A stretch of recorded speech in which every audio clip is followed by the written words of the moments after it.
Hello all welcome to IAC. ఈ వీడియోలో daily current affairs మనం డిస్కస్ చేస్తున్నాం కదా! అలాగే ఈరోజు కూడా ఇంపార్టెంట్ కరెంట్ అఫైర్స్‌ని డిస్కస్ చేద్దాం. సో, వాటితో పాటుగా మనకేదైతే ఈ రీసెంట్‌గా 2 డేస్ ఈ రోజున్న కరెంట్ అఫైర్స్ ఎంసీక్యూస్ ఏవైతే ఉన్నాయో అవి కూడా ఒకసారి రివైజ్ చేద్దాం. సో, ఈ రెండిటికి సంబంధించిన కాన్సెప్ట్‌ని కూడా ఈ వీడియోలో చూద్దాం. ఓకే. సో, ఇక్కడ మనం కరెంట్ అఫైర్ అనేది ఇంటర్నేషనల్ పరంగా చూడొచ్చు, లిటరేచర్ పరంగా చూడొచ్చు. సో, చాలా ఇంపార్టెంట్ కరెంట్ అఫైర్. ఒక బుక్ ఫెయిర్‌కి సంబంధించింది. సాధారణంగా ఇండియాలో మనకి రెగ్యులర్‌గా ఈ రాజస్థాన్, ఢిల్లీ, ముంబై అండ్ కల్కత్తా లాంటి ప్రాంతాల్లో ప్రతి సంవత్సరం కూడా మనకి బుక్ ఫెయిర్ అంటే పుస్తకాలకి సంబంధించిన ప్రదర్శన, ఎగ్జిబిషన్ అనేది జరుగుతది. అయితే ఈ కాన్సెప్ట్‌కి సంబంధించి ప్రపంచంలో ఒక ప్రాధాన్యత ఉంది. ఎప్పుడో పురాతనమైన బుక్స్, ఇప్పుడు ప్రెజెంట్ ఉన్న బుక్స్ అన్ని జోనర్స్‌కి సంబంధించిన వాటితో ప్రపంచంలో కొన్ని కంట్రీస్‌లో టాప్ మెగా ఫెయిర్స్ అనే వాటిని నిర్వహిస్తారు. ఆ అన్నిటిలో కూడా వన్ ఆఫ్ ద ఇంపార్టెంట్‌గా ఫ్రాంక్‌ఫర్ట్ లేదా ఫ్రాంకర్ట్ అని కూడా పిలవచ్చనమాట. ఫ్రాంక్‌ఫర్ట్ బుక్ ఫెయిర్ షోని చెప్పడం జరుగుతుంది. ఇది జర్మనీలో నిర్వహిస్తారు. ప్రతి సంవత్సరం కూడా. ఈసారి 75వ ఫ్రాంక్‌ఫర్ట్ బుక్ ఫెయిర్ షో అనేది మనకి జర్మనీలో నిర్వహించబోతున్నారు. దానికి సంబంధించింది. ప్రతి సంవత్సరం నిర్వహిస్తారు. సో, ఈ సంవత్సరం కూడా నిర్వహించబోతున్నారు. నెక్స్ట్ ఇయర్ కూడా 76థ్ బుక్ ఫెయిర్ మనకి జర్మనీలోని ఫ్రాంక్‌ఫర్ట్ ప్రదేశంలో లేకపోతే జర్మనీలోని ప్రదేశంలో నిర్వహించబోతారు. అయితే దీనికి సంబంధించిన ఇంకా మనం ఏ ఇన్ఫర్మేషన్‌ని గుర్తుపెట్టుకోవాలి? ఎగ్జామ్ పాయింట్ ఆఫ్ వ్యూలో ఏది ఇంపార్టెంట్? అసలు కరెంట్ అఫైర్ ఏంటి అనేది మీకు తెలిసిపోయింది. ఏమని అడగొచ్చు? ఫ్రాంక్‌ఫర్ట్ బుక్ ఫెయిర్ అనేది మనకి చాలా పాపులర్ ప్రపంచంలో. ఎవ్రీ ఇయర్ కూడా ఏ కంట్రీలో దీన్ని కండక్ట్ చేస్తారు అని అడగొచ్చు. Answer Germany. అయితే ఇది ఎన్నోవది అని అడిగే కూడా ఛాన్స్ ఉంది. నంబర్ చూడండి. సో, నంబర్ అనేది మనకి అడిగే ఉద్దేశంగానే ఉంది. 75గా చెప్పొచ్చు. అలాంటి క్వెషన్స్ అడిగే ఛాన్సెస్ ఉన్నాయి. సో, నెక్స్ట్ వచ్చేటప్పటికి ఏం చేస్తారు? ఇండియాకి సంబంధించి ఒక డిపార్ట్‌మెంట్ ఈ బుక్ ఫెయిర్‌లో పాల్గొనబోతుంది. మనకి ministry of information and broadcasting అని చెప్పేసి ఉంది. Ministry of information and broadcasting సమాచార శాఖగా దీన్ని చెప్పొచ్చనమాట. ఈ శాఖకి మినిస్టర్‌గా ఎవరున్నారంటే అనురాగ్ ఠాకూర్ గారున్నారు. ఇదే మినిస్టర్ మనకి స్పోర్ట్స్ మినిస్టర్‌గా కూడా ఉన్నారు కదా! సో, క్రీడా శాఖ మంత్రిగా, సమాచార శాఖ మంత్రిగా and we have a minister Anurag Thakur గారు. సో, ఆయన రెస్పాన్సిబిలిటీ తీసుకున్న ఈ మినిస్ట్రీ కింద we have a division called publications division. ఇది ఒక డిపార్ట్మెంట్ అన్నమాట. ఇండియాకి ఇండిపెండెన్స్ రాకముందరే 1941లో ఈ పబ్లికేషన్ డివిజన్ అనేది స్టార్ట్ అయింది.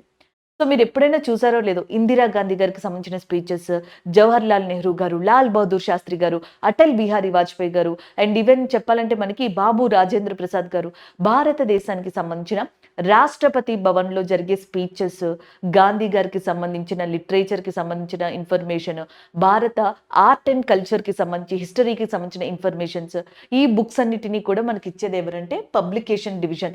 గవర్నమెంట్ ఆఫ్ ఇండియా తరపున ఇది ప్రింట్ చేస్తది. ఈ రోజున మీరు గవర్నమెంట్ ఆఫ్ ఇండియా ప్రింట్ చేసే కొన్ని బుక్స్ చూడండి. మనకి 'యోజన' అని, 'కురుక్షేత్ర' అని మంచి మంచి బుక్స్ దొరుకుతాయండి. సో, ప్రతిసారి ఆ బుక్ రిలీజ్ అయినప్పుడు ఒక టాపిక్‌తో రిలీజ్ చేస్తారు. ఒక్కొక్కసారి భారతదేశం యొక్క వ్యవసాయం లేదా విజన్ 2030కి సంబంధించిన కొన్ని అంశాలు, భారతదేశం యొక్క ఎకనామిక్ డెవలప్‌మెంట్ ఇన్ ఫ్యూచర్ ఇలాంటి థీమ్స్‌తో ఇండియాలో ఉన్న గవర్నమెంట్ దగ్గర అఫీషియల్ డేటాని ఒక కంప్లీట్ స్టోరీ రూపంలో, పిక్చరైజేషన్ రూపంలో మీకు ఆ బుక్‌లో ఇవ్వడం జరుగుతది. ఇండియాలో చాలా పాపులర్ అవి. 'కురుక్షేత్ర యోజన' లాంటివి చెప్తా ఉంటాం. అలాంటివి గాని, ఎంప్లాయ్‌మెంట్ న్యూస్ అని చెప్పేసి అంటాం. 'రోజ్‌గర్ సమాచార్', 'ఆస్కల్' ఇలాంటి వాటిని పబ్లిష్ చేసే సంస్థగా దేన్ని చెప్తాము అంటే పబ్లికేషన్ డివిజన్ అని చెప్తాం. సో, ఈ డివిజన్ ఈ బుక్ ఫెయిర్‌లో జర్మనీలోని ఈ బుక్ ఫెయిర్‌లో పార్టిసిపేట్ చేయబోతుంది. మన భారతదేశానికి సంబంధించిన whatever art and culture, history and as well as చిల్డ్రన్‌కి సంబంధించిన లిటరేచర్ వాటితో పాటుగా గాంధీయన్ లిటరేచర్‌ని ఎస్పెషల్లీ ఇక్కడ మనకి చూపించబోతున్నారనమాట. గాంధీ గారికి సంబంధించిన బుక్స్, గాంధీ గారు రాసిన బుక్స్ సో, ఏవైతే ఉంటాయో ఇవన్నీ కూడా ఇక్కడ ప్రదర్శించబడతాయి. దానికి సంబంధించిన కరెంట్ అఫైర్. సో, ఇక్కడితో ఈ కరెంట్ అఫైర్ అనేది అయిపోయింది. ఈ కరెంట్ అఫైర్‌ని ఎటు నుంచి ఎటు ఇచ్చినా సరే ఇప్పుడు మీరు రాయగలరు. ఇంతకన్నా దీని లోపల ఇన్ఫర్మేషన్ లేదు. ఈ కరెంట్ అఫైర్ మీద క్వెషన్స్ ఫ్రేమ్ చేయాలంటే ఎలా చేస్తారు? సో, మనకి Frankfurt Frankfurt book fair show అనేది ఏ కంట్రీ? జర్మనీ. అండ్ నెక్స్ట్ వచ్చేటప్పటికి ఎన్నోవది? 75వది. ఏ మంత్రిత్వ శాఖ కింద ఉన్న పబ్లికేషన్ డివిజన్ అనేది దీంట్లో పార్టిసిపేట్ చేస్తుంది అని అడుగుతారు. That is nothing but ministry of information and broadcasting. So, రీసెంట్‌గా publication division is in news regarding to that Frankfurt book fair show in Germany. And which of the following book is published by the, which of the following journal is published by the and publications division అని అడుగుతారు. ఆన్సర్లో కురుక్షేత్ర, యోజన, రోజ్గర్, సమాచార్, ఆస్కల్తో పాటుగా వేరే books spectrum అనో లేకపోతే ఇంకొకటి NCERTs అనో ఇట్లాంటివి ఇవ్వడం జరిగింది అనుకోండి, వాటిని ఎలిమినేట్ చేస్తారు. సో ఇలాంటివి ఆన్సర్స్గా పెట్టడం జరుగుతుంది ఇలాంటి క్వశ్చన్స్. లేకపోతే మనకి ఇయర్ మొత్తం అయిపోయిన తర్వాత ఇండియన్ ఇయర్ బుక్ అని చెప్పేసి ఉంటుంది అనమాట. ఇండియన్ ఇయర్ బుక్ లాంటివి కూడా మనకి ఇచ్చేది ఎవరు అంటే పబ్లికేషన్స్ డివిజన్.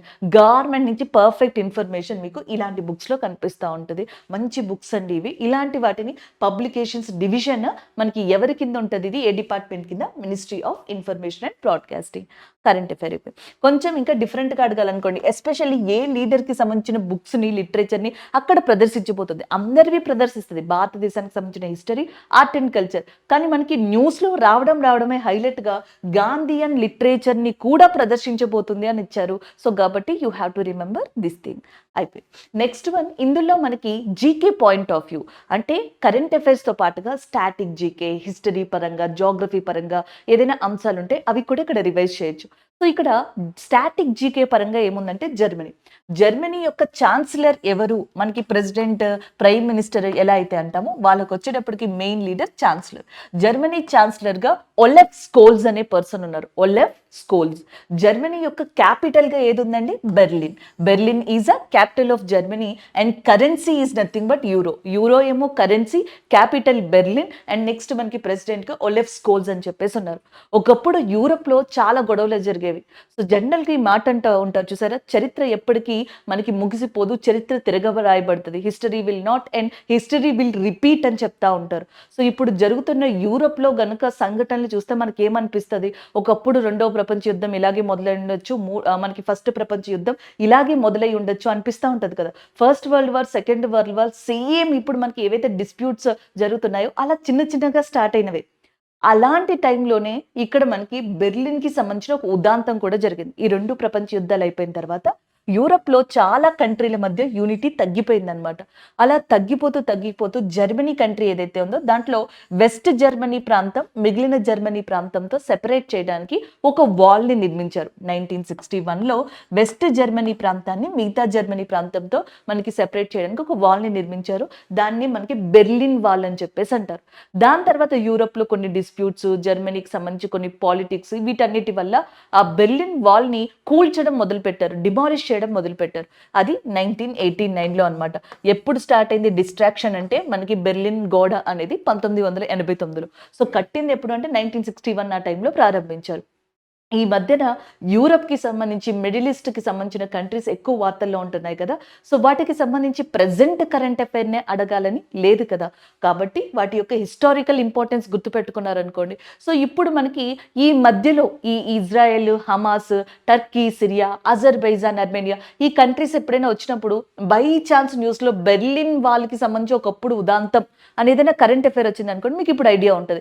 బెర్లిన్ వాల్ని 1961లో కట్టారు, బట్ అక్కడ పాలిటిక్స్ లేకపోతే జర్మన్ యొక్క ఏదైతే పొలిటికల్ సినారియో ఉందో అది వీకెండ్ అయినప్పుడు, సో అక్కడున్న కొన్ని కండిషన్స్ వల్ల 1989లో బెర్లిన్ వాల్ని డిమాలిష్ చేశారు. బెర్లిన్ గురించి ఎందుకు చెప్పుకున్నాం, అది జర్మనీలో ఉంది కాబట్టి. సో జర్మనీ గురించి ఎందుకు మాట్లాడుతున్నాం, 75th Frankfurt book fair show అనేది అక్కడ జరగబోతుంది. ఫ్రాంక్ఫర్ట్ అనేది వన్ ఆఫ్ ద సిటీ అంట జర్మనీలో. మీకు ఈ సాసేజెస్ ఉంటాయి చూసారా, సో ఫుడ్కి కానీ మిగతా వాటికి కానీ యూజ్ చేస్తాం. జర్మనీలోని ఫ్రాంక్ఫర్ట్ సిటీ దానికి ఫేమస్ అంట. ఆ సాసేజెస్ లాంటి వాటిని తయారు చేయడంలో అది చాలా ఫేమస్ అని చెప్తున్నారు. అలాగే జర్మనీ దగ్గర మనకి రైన్ నది అని చెప్పేసి ఉంటుంది, రైన్ రివర్. ఈ రైన్ రివర్ కూడా ఈ ఫ్రాంక్ఫర్ట్ ప్రదేశం నుంచి మనకి ఫ్లో అవుతుంది అంట, ఈ ప్రదేశంని కూడా టచ్ చేస్తుందంట. సో ఇలాగా అటు ఆ ప్రదేశాన్ని, జర్మనీని, మన ఇండియాకి సంబంధించిన కొంత ఇన్ఫర్మేషన్ని కవర్ చేయొచ్చు. గాంధీ గారి గురించి మాట్లాడుతున్నాం కాబట్టి అక్టోబర్ 2 గాంధీ గారి జయంతి. లాల్ బహదూర్ శాస్త్రి గారి జయంతి కూడా అక్టోబర్ 2.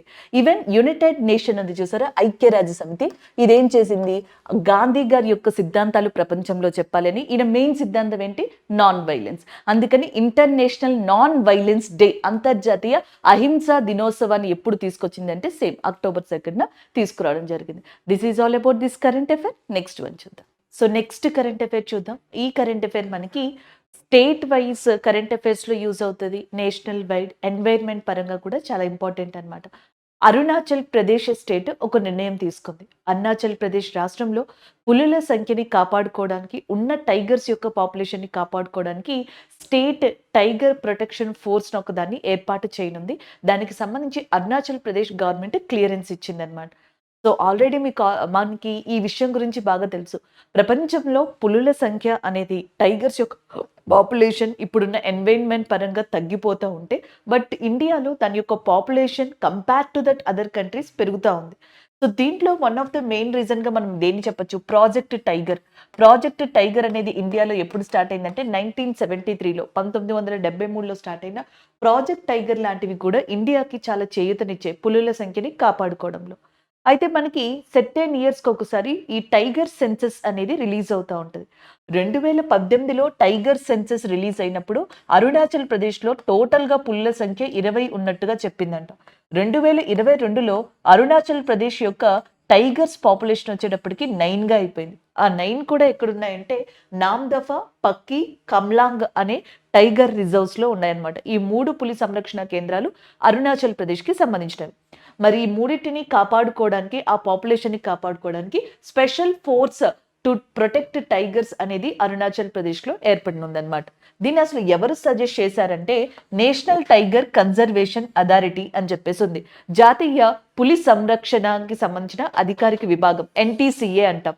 భారతదేశంలోని టైగర్ రిజర్వ్స్ ని గుర్తించడం, టైగర్స్ కి సంబంధించిన ప్రొటెక్షన్ కి సంబంధించిన విధులని ఇది మనకి చేయడం, లేకపోతే దాంట్లో రూల్స్ అండ్ రెగ్యులేషన్స్ ఏవైతే ఉంటాయో వాటినన్నిటిని కూడా మానిటర్ చేసుకోవడం, ఇవన్నీ కూడా నేషనల్ టైగర్ కన్జర్వేషన్ అథారిటీ చూసుకుంటుంది. ఈవెన్ ప్రాజెక్ట్ టైగర్ ని 1973లో స్టార్ట్ చేసిన తర్వాత కూడా ఇండియాలో టైగర్ రిజర్వ్స్ యొక్క రికగ్నైజేషన్ లో చేయడంలో పాత్ర వహించడం కానీ, వాటిని మానిటర్ చేయడంలో కానీ ఇది ఒక కీలక పాత్ర పోషిస్తుంది అనమాట. ఇలాంటి national Tiger Conservation authority Arunachal Pradesh state కి ఒక సలహా ఇచ్చింది. అరుణాచల్ ప్రదేశ్ స్టేట్ లో ఉన్న నామ్దఫా, పక్కీ, కామ్లాంగ్ లాంటి టైగర్ రిజర్వ్స్ లో ఉన్న ఆ 9 టైగర్స్ ని కాపాడుకోవడానికి ఒక సిస్టమ్ ని తీసుకురమ్మంది. అందుకే అరుణాచల్ ప్రదేశ్ ఏం తీసుకొచ్చింది? Special force to protect tigers అనే దాన్ని తీసుకొచ్చింది. కరెంట్ అఫైర్ అయిపోయింది. రీసెంట్‌గా టైగర్స్‌ని ప్రొటెక్ట్ చేయడానికి ఏ రాష్ట్రం మనకి ఒక స్పెషల్ టైగర్ ఫోర్స్ ప్రొటెక్షన్ డిపార్ట్మెంట్‌ని లేదా ఒక సిస్టమ్‌ని ఏర్పాటు చేయనుంది? అరుణాచల్ ప్రదేశ్. టోటల్‌గా ఎన్ని టైగర్స్ ఉన్నాయి ఇప్పుడు? 9. ఎన్ని టైగర్ రిజర్వ్స్ ఉన్నాయి? 3.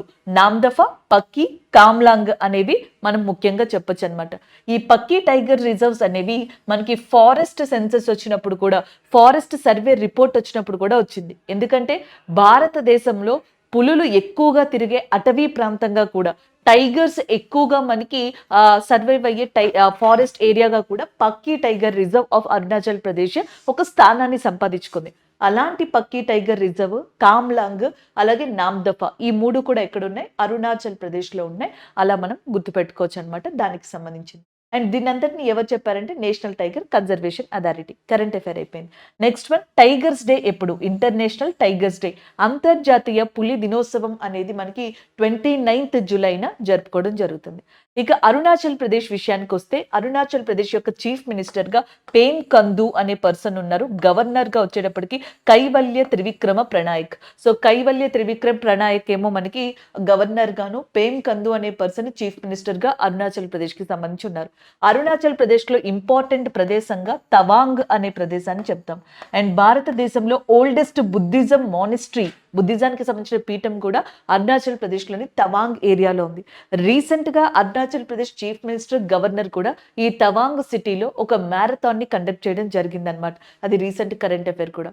అరుణాచల్ ప్రదేశ్ లో మనకి wild life centuries, tiger reserves, national parks ఉన్నాయి. టైగర్ రిజర్వ్స్ మీకు ఆల్రెడీ తెలుసు. ఒకటి పక్కీ, నామ్‌దఫా అండ్ వాటితో పాటుగా మనకి చూసుకుంటే కామ్లాంగ్.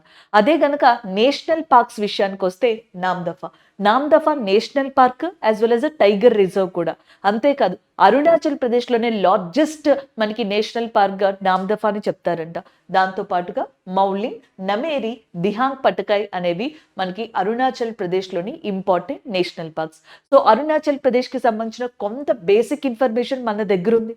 అరుణాచల్ ప్రదేశ్ న్యూస్లో ఉండడానికి కారణం నేషనల్ టైగర్ కన్జర్వేషన్ అథారిటీ. ఉన్న 3 ఏవైతే మనకి టైగర్ రిజర్వ్స్ ఉన్నాయో ఆ 3 టైగర్ రిజర్వ్స్‌లో ఈ 9 టైగర్స్‌ని కాపాడుకోండి అని చెప్పేసి దానికో సిస్టమ్‌ని తెచ్చుకోండి అని సజెషన్ ఇస్తే, సో ఆ సజెషన్‌ని మనకిప్పుడు ఈ సిస్టమ్ రూపంలో తీసుకొచ్చారనమాట. భారతదేశంలో పులులు అత్యధికంగా ఉండే రాష్ట్రం ఏది అంటే మధ్యప్రదేశ్‌గా చెప్పొచ్చు. సో మధ్యప్రదేశ్‌లో పులులు అత్యధికంగా కనిపిస్తాయన్నమాట. సో ప్రెజెంట్ టోటల్‌గా మనకి 53 టైగర్ రిజర్వ్స్ ఉన్నాయి. 54th మనకి ప్రపోజల్‌లో ఉంది. 53 అయితే కంప్లీట్‌గా నేషనల్ టైగర్ కన్జర్వేషన్ అథారిటీ గుర్తించేసింది. 54వది ప్రపోజల్ పెట్టింది. దాన్ని గుర్తిస్తే టోటల్‌గా 54 టైగర్ రిజర్వ్స్ ఇండియాలో ఉన్నట్టు. ఫస్ట్ టైగర్ రిజర్వ్‌గా ఇండియాలో దేన్ని చెప్తామంటే మనకి ఒకటి బాందీపూర్ ఏదైతే ఉందో దాన్ని చెప్పడం జరుగుతుంది. బాందీపూర్ టైగర్ రిజర్వ్ వచ్చేటప్పటికి కర్ణాటకలో లొకేట్ అయింది. 1973లో ఫస్ట్ టైగర్ రిజర్వ్‌గా గుర్తించబడింది. అదే 1973లో ఉత్తరాఖండ్‌లోని జిమ్ కార్బెట్ కూడా మనకి సెకండ్ టైగర్ రిజర్వ్‌గా గుర్తించబడడం జరిగిందనమాట. అండ్ ఎక్కువ మాత్రం మనకి పులులు ఉన్నవి మధ్యప్రదేశ్ స్టేట్‌గా గుర్తుపెట్టుకోండి. This is all about this information అండి. నెక్స్ట్ వన్ చూద్దాం. సో నెక్స్ట్ కరెంట్ అఫైర్ చూద్దాం. నెక్స్ట్ కరెంట్ అఫైర్ ఒక ఇనిషియేటివ్‌కి సంబంధించింది. ఒక బోర్డర్ రిలేటెడ్ కరెంట్ అఫైర్‌గా కూడా దీన్ని చెప్పొచ్చు. మనకి పంజాబ్ దగ్గర అటారీ వాఘా బోర్డర్ ఉంది. సో అక్కడ ministry of road and transport and హైవేస్‌కి సంబంధించిన నితిన్ గడ్కరీ. సో ప్రెజెంట్ మనకు అక్కడ ఉన్న పర్సన్ ఎవరు అంటే నితిన్ గడ్కరీ. ఈయన గుర్తుపెట్టుకోండి. మనకి రోడ్స్ అండ్ ట్రాన్స్పోర్టేషన్‌కి సంబంధించిన మినిస్టర్ అనమాట. ఆయన చేతుల మీదుగా పంజాబ్‌లోని అటారీ వాఘా బోర్డర్ దగ్గర భారతదేశంలోనే చాలా హైయెస్ట్ ఏరియాలో 418 ఫీట్ నేషనల్ ఫ్లాగ్‌ని 418 అడుగుల నేషనల్ ఫ్లాగ్‌ని ఇనాగ్రేట్ చేయడం జరిగింది. దానికి సంబంధించిన కరెంట్ అఫైర్. దీంట్లో పంజాబ్ యొక్క చీఫ్ మినిస్టర్ అయిన భగవంత్ మాన్ కూడా పార్టిసిపేట్ చేశారు. సో అక్కడితో ఈ కరెంట్ అఫైర్ అనేది అయిపోయింది. కాకపోతే ఈ నేషనల్ ఫ్లాగ్ విషయంలో ఇండియాకి అండ్ పాకిస్తాన్‌కి మధ్య ఒక పోటీ నడుస్తుందని చెప్పొచ్చు. ఒక కాంపిటీషన్ లాంటిది. ఎందుకంటే 2017 మార్చ్ మంత్‌లో ఇదే అటారీ వాఘా బోర్డర్ పంజాబ్ దగ్గర ఉంటది మీకు. సో ఆగస్ట్ 15 జాన్ 26న జనరల్‌గా చూడొచ్చు అన్నమాట. ఒక రియల్ టైమ్ లైఫ్ ఎక్స్‌పీరియన్స్ అనేది కూడా వస్తూ ఉంటది. అక్కడ జరిగే ఈవెంట్స్ చూస్తే గనక. అలాంటి పంజాబ్‌లోని అటారీ వాఘా బోర్డర్ దగ్గర 2017 మార్చ్ మంత్‌లో ఏం జరిగిందంటే 360 ఫీట్ అన్నమాట. 360 అడుగుల మన నేషనల్ ఫ్లాగ్‌ని అక్కడ అరేంజ్ చేశారు.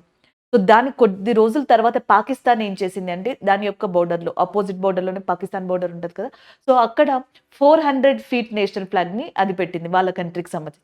ఇప్పుడు మనం ఏం చేసాం 418 ఫీట్ నేషనల్ ఫ్లాగ్‌ని అక్కడ తీసుకురావడం జరిగింది. దీంతో ఈ నేషనల్ ఫ్లాగ్ విషయంలో అటారీ వాఘా బోర్డర్ దగ్గర పంజాబ్‌లో అటు ఇండియాకి, ఇటు పాకిస్తాన్‌కి మధ్య ఒక రకమైన అది మనం పాజిటివ్‌గా కూడా తీసుకోవచ్చు. ఒక కాంపిటీషన్ లాంటిది నడుస్తుందని కూడా చెప్పొచ్చనమాట. అది ఇక్కడ. సో దీన్ని ఇనాగ్రేట్ చేసింది ఎవరు? Ministry of roads and transportation హైవేస్‌కి సంబంధించిన మినిస్టర్ నితిన్ గడ్కరీ గారు. రోడ్లు మరియు రవాణా శాఖకి సంబంధించిన మినిస్టర్. ఆయన ఈ ఇనాగ్రేషన్‌కి వచ్చినప్పుడు ఇంకొన్ని ఇంపార్టెంట్ థింగ్స్ చెప్పారు. పంజాబ్‌లో అండ్ ఇంకొన్ని రోజుల్లోనే కొన్ని వేల కోట్లని వెచ్చించి ఈ రోడ్స్ అండ్ ట్రాన్స్‌పోర్టేషన్ విషయంలో కొన్ని ప్రాజెక్ట్స్‌ని లాంచ్ చేయనున్నారు. ఆ ప్రాజెక్ట్స్‌లో ఒకటి ఏంటి అంటే Delhi to Katra express way అన్నమాట. సో మనకి ఢిల్లీ నుంచి పంజాబ్, పంజాబ్ నుంచి జమ్మూ కాశ్మీర్. ఢిల్లీ నుంచి ఫస్ట్ పంజాబ్‌కి మనకి అది కనెక్ట్ అవ్వడం జరుగుతది. పంజాబ్ నుంచి జమ్మూ కాశ్మీర్‌లోని కాట్రా ప్లేస్‌కి అన్నమాట. So Katra is very important place in Jammu Kashmir because of Vaishnavi Devi temple.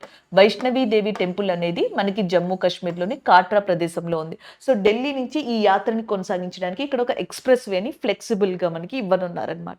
అలాగే దాంతో పాటుగా స్కై బస్సెస్ రీసెంట్‌గా నితిన్ గడ్కరీ గారు ఈ స్కై బస్సెస్ గురించి మనకి అబ్రాడ్‌లో దీని గురించి పరిశీలన చేసి రావడం జరిగింది. ఈ స్కై బస్సెస్‌ని ఇండియాలో కూడా ఇంట్రడ్యూస్ చేయనున్నారు. అవి కూడా especially one of the sky బస్సెస్‌ని పంజాబ్‌లోని అమృత్సర్ ఉంది చూసారా? ఇక్కడ మనకి గోల్డెన్ టెంపుల్ ఉందన్నమాట. సో ఈ గోల్డెన్ టెంపుల్‌కి అనువుగా తగ్గట్టుగా టూరిజాన్ని పెంచడానికి ఇక్కడ కూడా అరేంజ్ చేయనున్నారు త్వరలో స్కై బస్సెస్.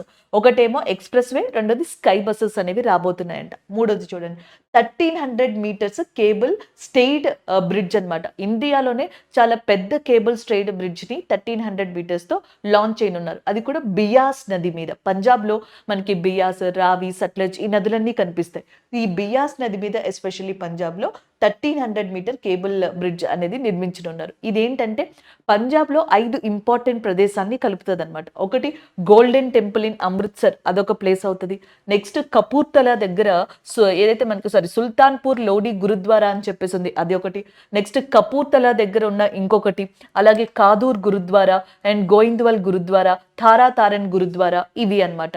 సో ఇది ఒక ప్లేస్, ఈ గురుద్వారా ఒక ప్లేస్, సుల్తాన్పూర్ లోధి గురుద్వారా ఒక ప్లేస్, గోల్డెన్ టెంపుల్ గురుద్వారా ఒక ప్లేస్. ఇలా వీటిని కలుపుకుంటూ ఫైనల్ గా మాతా వైష్ణవి దేవి వరకు, అంటే ఆ రూట్ కి కనెక్ట్ అయ్యే వరకు కూడా సో దీనిని మనకి తీసుకెళ్తారంట. అంటే కంప్లీట్ గా జమ్మూ కాశ్మీర్ వరకు కాదు, మాతా వైష్ణవి దేవి రూట్ ఏదైతే ఉంటుందో ఆ రూట్ ని కనెక్ట్ అయ్యే వరకు పంజాబ్ లో మనకి 1300 మీటర్స్ తో ఈ బియాస్ నది మీద ఈ బ్రిడ్జ్ ని నిర్మించనున్నారు. ఇవి నితిన్ గడ్కరీ గారు రీసెంట్ గా మనకి పంజాబ్ ని విజిట్ చేసి దీన్ని ఇనాగ్రేట్ చేసి చెప్పినప్పుడు మెయిన్ ఇన్ఫర్మేషన్ అనమాట. దీన్ని తెలుసుకోవడం వల్ల ఏంటంటే ఇవి నెక్స్ట్ మనకి మేబీ ప్రాజెక్ట్స్ స్టార్ట్ చేసినప్పుడు కరెంట్ అఫైర్స్ లోకి వస్తాయి.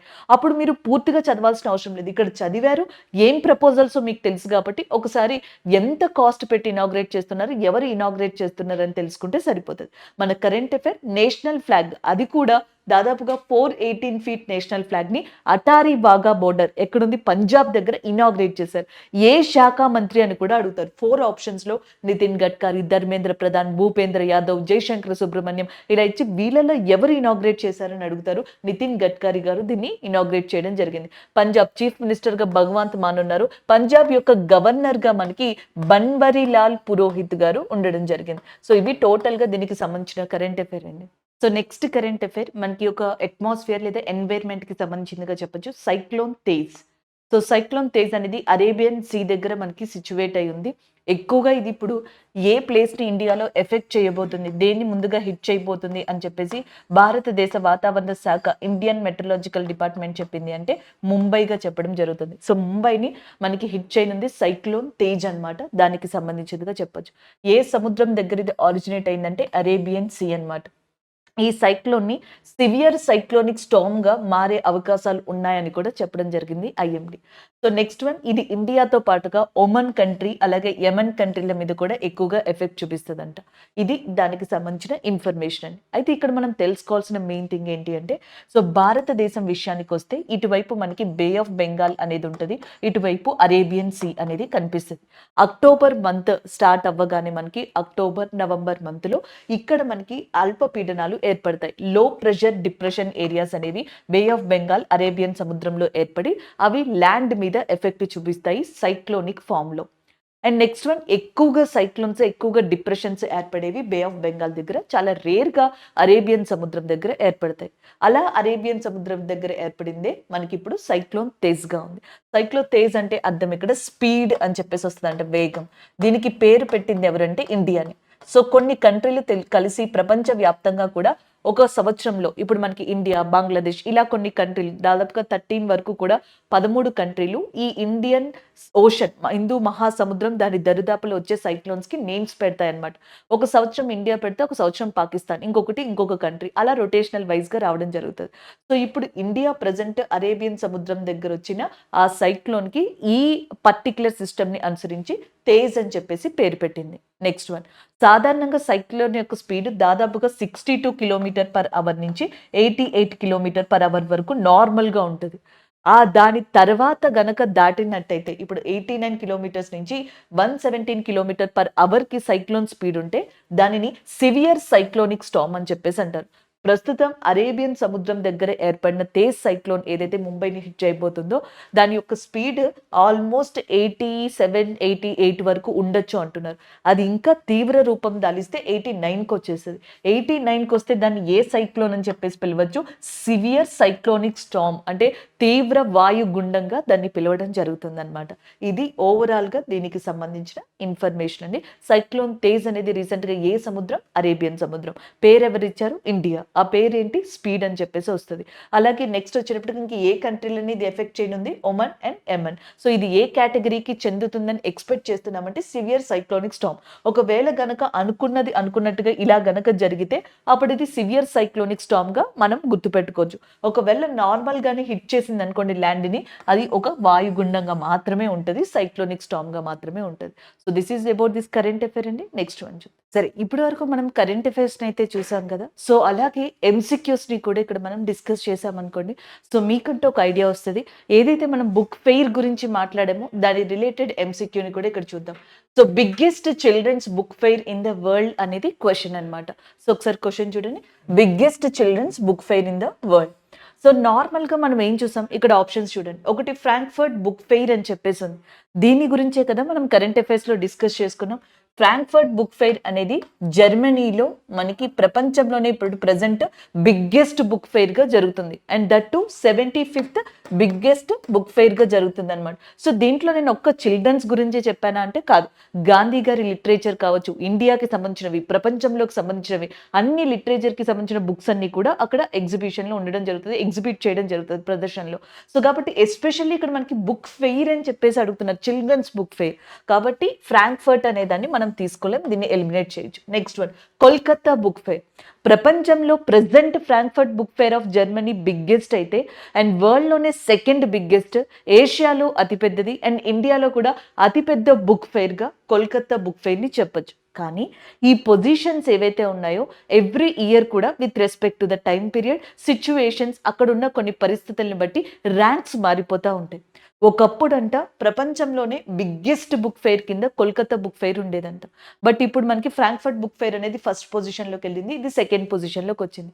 మీరు కొన్ని వెబ్‌సైట్స్ చూస్తే నెక్స్ట్ మనకి మెక్సికన్‌కి సంబంధించినవి, ఇటలీకి సంబంధించిన బుక్ ఫెయిర్స్ కూడా సెకండ్ బిగ్గెస్ట్‌గా ఉంటాయి. అందుకే ఈ నంబరింగ్‌ని మనం కంప్లీట్‌గా ట్రస్ట్ చేయలేం. కాకపోతే ప్రెజెంట్ ఉన్న ఇన్ఫర్మేషన్, ఈ కరెంట్ అఫైర్ వచ్చిన తర్వాత ఇన్ఫర్మేషన్ చూసుకుంటే ప్రెజెంట్‌కి ప్రపంచంలో ద బిగ్గెస్ట్ బుక్ ఫెయిర్ కింద ఫ్రాంక్‌ఫర్ట్ ఉంది జర్మనీది. అండ్ సెకండ్ వచ్చేటప్పటికి కోల్కతా బుక్ ఫెయిర్ అనేది ఉంది. ఇండియాలో అయితే ఇదే లార్జెస్ట్ బుక్ ఫెయిర్ అన్నమాట.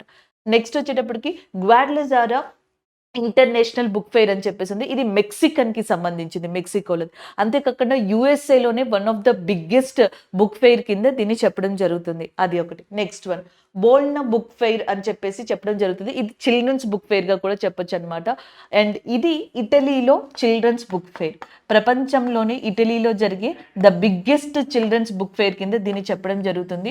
సో, మనకి ఇక్కడ ప్రొనౌన్సియేషన్ ఇటాలియన్ వర్డ్స్ కానీ, మెక్సికన్ వర్డ్స్ కానీ కొంచెం ప్రొనౌన్సియేషన్ డిఫరెంట్‌గా ఉంటది కాబట్టి సో, దాన్ని బట్టి చూసుకోండి. ఇక్కడ బోలోన్యా అని కూడా అంటారు. బోల్న్యా అనేది కూడా ఉంటది. సో, ఇలాగా దీని ప్రొనౌన్సియేషన్ ఉంటది. జీ సైలెంట్‌గా ఉంటదండి ఇక్కడ. సో, ఈ బుక్ ఫెయిర్ అనేది ప్రపంచంలోనే అతిపెద్ద చిల్డ్రన్స్ బుక్ ఫెయిర్‌గా చెప్తారు. ఇది గుర్తుపెట్టేసుకోండి, ఇటలీకి సంబంధించింది.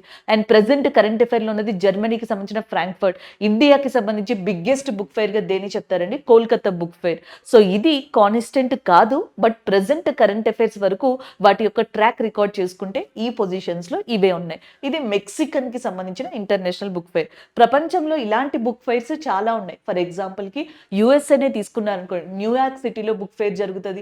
అండ్ మెక్సికన్ సిటీలో గ్వాల్జారా అనే ఏరియాలో మనకి బుక్ ఫెయిర్ అనేది జరుగుతుంది. అలాగే నెక్స్ట్ వచ్చేటప్పటికి ఇటలీలో చూసుకుంటే చిల్డ్రన్స్ బుక్ ఫెయిర్ అన్నాం కదా, బోలోన్యా అని చెప్పేసి, అది కావచ్చు. లేకపోతే లండన్లో బుక్ ఫెయిర్ అనేది జరుగుతుంది. అలాగే బీజింగ్కి సంబంధించి, ఈవెన్ సౌత్ కొరియాకి సంబంధించి there is a lot of book fairs in the world. Even ఇండియాలో కూడా బుక్ ఫెయిర్స్తో పాటుగా లిటరేచర్ ఫెస్టివల్స్ కూడా జరుగుతాయి. For example in Rajasthan and which is called as a pink city, జైపూర్ని పింక్ సిటీ అని చెప్పేసి పిలుస్తాం కదా, అక్కడ కూడా ప్రతి సంవత్సరం ఎవ్రీ ఇయర్ కూడా ఇంటర్నేషనల్ లిటరేచర్ ఫెస్టివల్ అనేది సెలబ్రేట్ చేస్తారు. ప్రతి సంవత్సరం కూడా అంతర్జాతీయ సాహిత్య పండుగ అని చెప్పేసి అంటాం. మీరు కరెంట్ అఫైర్స్ చదివినా చదవకపోయినా ఇండియాలో ఎవ్రీ ఇయర్ కూడా ఇంటర్నేషనల్ లిటరేచర్ ఫెస్టివల్ అనేది జైపూర్లో సెలబ్రేట్ చేస్తారు. జైపూర్ని పింక్ సిటీ అని చెప్పేసి అంటారు, which is located in Rajasthan area. So, దాన్ని గుర్తుపెట్టుకోవచ్చు. జర్మనీకి సంబంధించిన ఏదైతే ఈ బుక్ ఫెయిర్ ఉందో దాన్ని గుర్తుపెట్టుకోవచ్చు.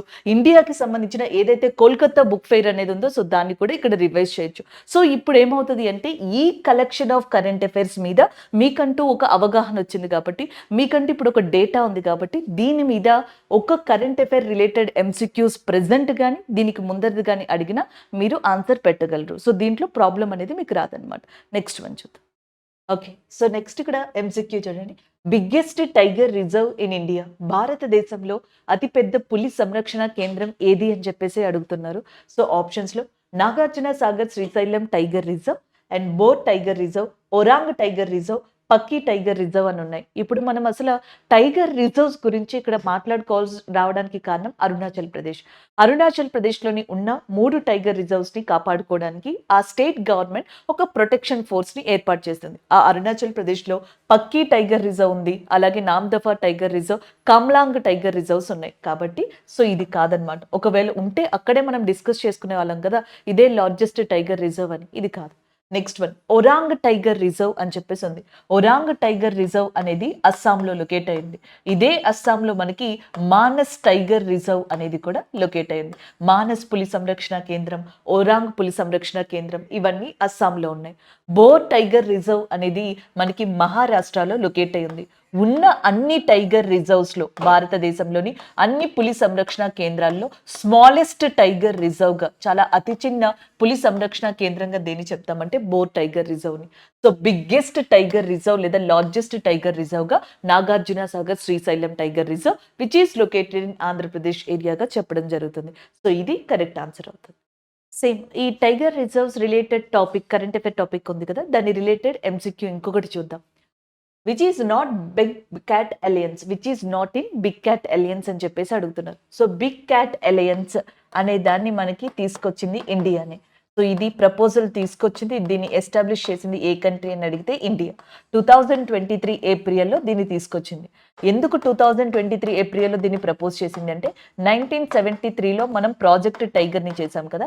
1973లో ప్రాజెక్ట్ టైగర్ని స్టార్ట్ చేసి 2023కి ఎన్ని ఇయర్స్ అవుతుంది అంటే 50 ఇయర్స్ కంప్లీట్ అవుతుంది. సో 50 సంవత్సరాలైన సందర్భంగా ఇండియా బిగ్ క్యాట్ అలయన్స్ అనేది ప్రపంచవ్యాప్తంగా, ప్రపంచంలోని అన్ని చాలా వరకు కూడా మోస్ట్ ఆఫ్ ద కంట్రీస్ని అది వెల్కమ్ చేసింది అనమాట. ప్రపంచంలోని 7 ఇంపార్టెంట్ యానిమల్స్ని ఈ బిగ్ క్యాట్ అలయన్స్ కింద కాపాడుకుంటూ వస్తుంది. ఆ 7 యానిమల్స్లో ఇక్కడ ఇచ్చిన వాటిలో ఏది లేదు.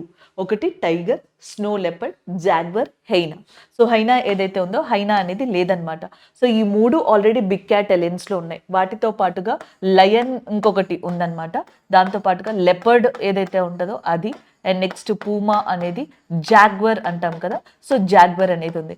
Jaguar, Puma, leopard, lion, leopard and snow leopard and next వచ్చేటప్పటికి టైగర్, ఇవన్నీ కూడా దాంట్లో ఉన్నాయి. మీరు ఒక్కసారి చూసుకోవచ్చు. ఒకటి టైగర్, ఒకటి స్నో లెపర్డ్, ఇంకొకటి జాగ్వర్, ఇంకొకటి లయన్ అండ్ నెక్స్ట్ వచ్చేటప్పటికి మనకి లెపర్డ్, మంచు చిరుతపులి వేరు, చిరుతపులి వేరు అది. అండ్ నెక్స్ట్ వచ్చేటప్పటికి పూమా, ఇక్కడ జాగ్వర్ అని రాశాను, దీన్ని తీసేయచ్చు అనమాట. సో ఇవి వీటితో పాటుగా చీతా. సో ఇక్కడ నేను ఆల్రెడీ ఒకటి రిపీట్ చేసినట్టున్నాను కదా, ఇక్కడ చీతా పెట్టుకోవచ్చు అనమాట. టోటల్గా 7. ఈ 7ని బిగ్ క్యాట్ అలయన్స్లో ఇండియా తీసుకొచ్చి ప్రపంచవ్యాప్తంగా వీటిని కాపాడడానికి ఒక కృషిని చేయాలి అనుకుంది, ఒక డెవలప్మెంట్ ఇవ్వాలనుకుంది. అది కూడా 50 ఇయర్స్ టైగర్ రిజర్వ్ లేదా ప్రాజెక్ట్ టైగర్ని స్టార్ట్ చేసిన సందర్భంగా. ఇది దానికి సంబంధించిన మెయిన్ ఇన్ఫర్మేషన్ అండి. సో ఇక్కడ ఒకసారి సైక్లోన్ గురించి కరెంట్ అఫైర్ మనం డిస్కస్ చేస్తున్నాం కదా, సో దానికి రిలేటెడ్గా ఒక ఎంసీక్యూని కూడా చూద్దాం. Indian meteorological department established in the year of. Metrological department భారతదేశం యొక్క వాతావరణ శాఖ అని చెప్పచ్చు, లేదా వాతావరణ పరిస్థితుల్ని అధ్యయనం చేసి అట్మాస్ఫియరిక్ కండిషన్స్ని మనకి స్టడీ చేసి దాని గురించి ఇన్ఫర్మేషన్ ఇచ్చే డిపార్ట్మెంట్ అనమాట. సో ఈ డిపార్ట్మెంట్ ఎప్పుడు ఎస్టాబ్లిష్ చేయబడింది? ఇది మంచి క్వశ్చన్ అండి. ఎందుకంటే సో ఈ డిపార్ట్మెంట్ యొక్క హెడ్ క్వార్టర్స్ సాధారణంగా మనం గుర్తుపెట్టుకోవాలి, అది మన బాధ్యత. సో ఐఎండి యొక్క హెడ్ క్వార్టర్స్ ఎక్కడుంది? ఢిల్లీలో లొకేట్ అయింది. కానీ వాస్తవానికి ఇండియన్ మెట్రలాజికల్ డిపార్ట్మెంట్ అనేది మొట్టమొదటిగా ఎక్కడ ఎస్టాబ్లిష్ అయిందంటే కలకత్తాలో ఎస్టాబ్లిష్ అయిందనమాట. కలకత్తాలో దాన్ని మొట్టమొదటిగా స్థాపించి బ్రిటిషర్స్, దాని తర్వాత దానిని పూణేకి షిమ్లాకి షిఫ్ట్ చేయడం జరిగింది అనమాట. హిమాచల్ ప్రదేశ్లోని షిమ్లా.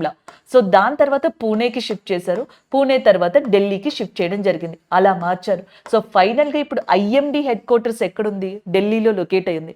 కానీ ఇక్కడ క్వశ్చన్ చూడండి, ఇండియన్ మెట్రలాజికల్ డిపార్ట్మెంట్ ఎప్పుడు ఎస్టాబ్లిష్ అయింది అని అడుగుతున్నారు. 1875, 1905, 1928, 1944. Answer 1875 is the correct answer, option A. 1875లో దాన్ని కలకత్తాలో ఎస్టాబ్లిష్ చేశారు. 1905లో దాన్ని షిమ్లాకి మార్చేశారు. 1928లో షిమ్లా నుంచి పూణేకి తీసుకొచ్చారు. 1944లో పూణే నుంచి ఫైనల్గా ఢిల్లీకి తీసుకొచ్చారు. ఎస్టాబ్లిష్ అయింది 1875లో.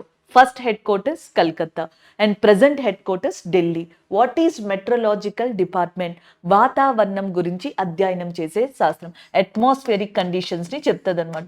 సో సాధారణంగా మనకి వర్షాలు 2 days లో రాబోతున్నాయి, ఈ సంవత్సరం ఇండియాకి అంత వర్షాలు ఉండకపోవచ్చు, తుఫానులు వస్తున్నాయి, ముఖ్యంగా సైక్లోన్స్ గురించి ఇది ఎక్కువగా చెప్పడం జరుగుతుంది అనమాట. ఇలాంటివి చెప్పొచ్చు. అలాగే నెక్స్ట్ ఈ అట్మాస్ఫియరిక్ కండిషన్స్ ని తెలుసుకోవడానికి మనం యూజ్ చేసే ఇన్స్ట్రుమెంట్ గా దేని చెప్తాము అంటే బారోమీటర్ అనే దాన్ని చెప్తాం. సో ఈ బారోమీటర్ అనేది ముఖ్యంగా మనకి ఎలా ఉంటది అంటే పాదరసంతో నిండి ఉంటుంది, which is nothing but mercury meter. So ఈ మెర్క్యూరీ గురించి కూడా క్వశ్చన్స్ ఉన్నాయి, లైక్ రైల్వేస్ ఎస్ఎస్సిలో ఉన్నాయి. For banking it is sufficient. Where is Indian meteorological department? Delhi. It is warn regarding to that which cyclone? Cyclone Tez. And it is affected to that which coastal area? Arabian Sea. That is mostly sufficient for banking. SSC, railways, మిగతా central exams, groups exams ఇలాంటి వాటికి వస్తే so ఇది ముఖ్యం. ఇది atmospheric conditions, వాతావరణ పరిస్థితుల గురించి చెప్తుంది, ముఖ్యంగా తుఫానుల గురించి. ఈ తుఫానుల గురించి బారోమీటర్ ద్వారా కూడా తెలుసుకోవచ్చు అనమాట. సో బారోమీటర్లో మనం మెర్క్యూరీని యూజ్ చేస్తాం, మెర్క్యూరీ అనే లిక్విడ్ని.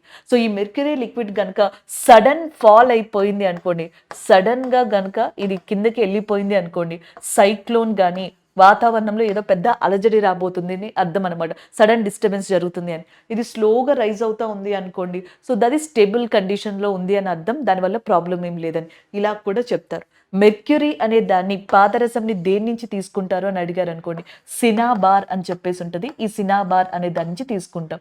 ఒక్కొక్క ఖనిజాన్ని ఒక్కొక్క ధాతువు నుంచి తీసుకుంటాం కదా, the mineral extracted from the ore అంటాం. Here the mineral is mercury and the ore is nothing but cinnabar గా చెప్పొచ్చు. This is a GK and ఆ జీకేకి రిలేటెడ్ గా ఉన్న current affair. So next question, meaning of Biparjoy cyclone. So Biparjoy cyclone యొక్క meaning literally ఏంటి అని అడుగుతున్నారు. ఒకటి ట్రెజర్ బాక్స్ అని చెప్పేసింది, లేదా ట్రెజరీ బాక్స్ అని కూడా పిలవచ్చు.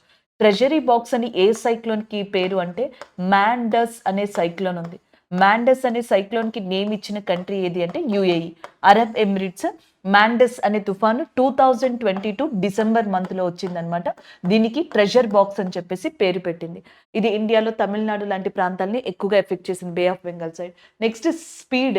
ఈ స్పీడ్ అనేది దేనికి సంబంధించింది? ఇప్పుడు రీసెంట్గా చెప్పుకునే తేజ్ సైక్లోన్కి సంబంధించి ఇది ఇండియా నేమ్ ఇచ్చింది.